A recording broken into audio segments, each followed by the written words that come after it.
How do bodybuilders afford food?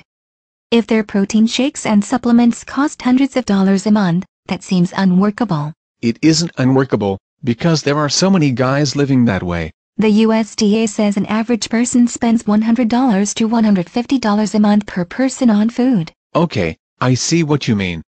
If the average guy spends $150 on food per month, how can he then afford to spend twice that on protein shakes and vitamins? I see what you mean.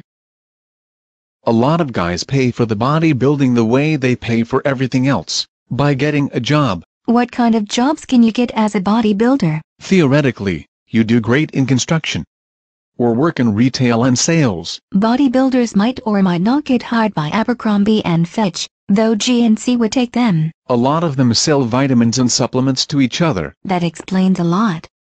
It defrays their costs, and they're a walking billboard for the product. There are also a lot of jobs that help guys stay in shape. Some bodybuilders mow lawns for a living to get exercise plus a paycheck. Others work at the gym to defray their membership fees. Quite a few bodybuilders work in security or as bouncers. In that field, looking big, strong and intimidating gets you the job. I guess anything that is manual labor is good, since it replaces working out. Whether digging ditches or picking up trash, it burns energy but doesn't replace workouts that sculpt muscle groups. But it does earn an income. What would you recommend? That a lot more people watch the TV show Dirty Jobs and appreciate that type of work. It is hard and pays well, but it isn't respected. And a lot of bodybuilders do that type of work. Yeah, to pay the bills.